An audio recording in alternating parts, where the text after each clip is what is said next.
UP दौरे पर रहेंगे आज बीजेपी के राष्ट्रीय अध्यक्ष जेपी नड्डा। रामपुर और बिजनौर में विशाल जनसभा को संबोधित करेंगे।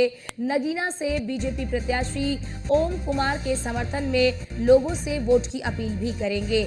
धामपुर के प्रियंका आपको जानकारी दे दे कि मॉडर्न पब्लिक स्कूल में जनसभा को संबोधित करेंगे, यानी कि वहां की जनता को वो संबोधित करेंगे। जेपी नड्डा के दौरे को लेकर प्रशासन तैयारियों में पूरी तरह से जुटा हुआ है। पुलिस ने सुरक्षा को लेकर पुख्ता इंतजाम भी कर लिए हैं। तो आज यूपी के दौरे पर रहेंगे बीजेपी के राष्ट्रीय अध्यक्ष जेपी नड्डा। लगातार जेपी नड्डा भी कई राज्यों में ताबड़तोड़ रैलियां कर रहे हैं। कल भी आपने देखा होगा कि केरल के कई जिलों में उन्होंने ताबड़तोड़ रैली की, जनसभा को संबोधित किया और आज उत्तर प्रदेश के दौरे पर आएंगे बीजेपी के राष्ट्रीय अध्यक्ष जेपी नड्डा और इस दौरान वो कई जिलों का दौरा करेंगे।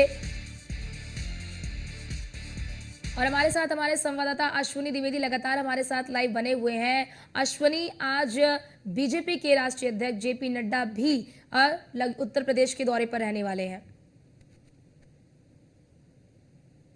बिल्कुल, उत्तर प्रदेश बेहद ही महत्वपूर्ण भारतीय जनता पार्टी के लिए 80 लोकसभा सीटें हैं और कहीं ना कहीं जो उत्तर प्रदेश में बेहतर परफॉर्मेंस करता है वो केंद्र तक पहुंचता है। तो ऐसे में कहीं ना कहीं भारतीय जनता पार्टी अपनी पूरी ताकत उत्तर प्रदेश में झोंके हुए लगातार देखा जा रहा है। जो उत्तर प्रदेश की लीडरशिप है, चाहे मुख्यमंत्री योगी आदित्यनाथ हो, चाहे डिप्टी सीएम दोनों हो, चाहे फिर भारतीय जनता प्रदेश अध्यक्ष है, तमाम भारतीय जनता पार्टी के वरिष्ठ नेता वो अपनी ताकत झोंक रहे हैं। साथ ही साथ केंद्रीय नेतृत्व वो भी उत्तर प्रदेश में लगातार अपनी ताकत झोंक रहा है। प्रधानमंत्री ने उत्तर प्रदेश से चुनावी संघनाद किया था, उसके बाद जो राष्ट्रीय अध्यक्ष भारतीय जनता पार्टी के हैं जेपी नड्डा, वो भी लगातार उत्तर प्रदेश दौरे पर हैं। आज एक बार फिर उत्तर प्रदेश दौरे पर हैं। 2 लोकसभा सीटों के दौरे पर रहेंगे। रामपुर और बिजनौर में जनसभाएं करेंगे और कहीं ना कहीं इन सीटों पर भारतीय जनता पार्टी के पक्ष में माहौल बनाने की कोशिश कहीं ना कहीं भारतीय जनता पार्टी के प्रदेश अध्यक्ष राष्ट्रीय अध्यक्ष के द्वारा की जाएगी।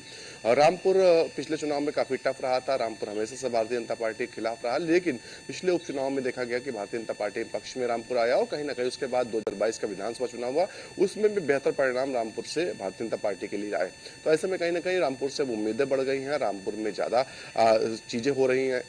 ऐसे में कहीं ना कहीं ये माना जा रहा है कि रामपुर में जब जेपी नड्डा पहुंचेंगे तो वहां पर बताएंगे कि कितना पिछड़ापन वहां पर रहा है, पिछली सरकारों ने क्या कुछ वहां से छीना है और नई सरकार ने यानी भारतीय जनता पार्टी की सरकार ने क्या कुछ रामपुर को दिया। तो निश्चित तौर पर कहीं ना कहीं एक राष्ट्रीय अध्यक्ष जब आएंगे, वहां पर चुनावी प्रचार करेंगे तो उसका असर जमीन पर भी दिखाई देगा।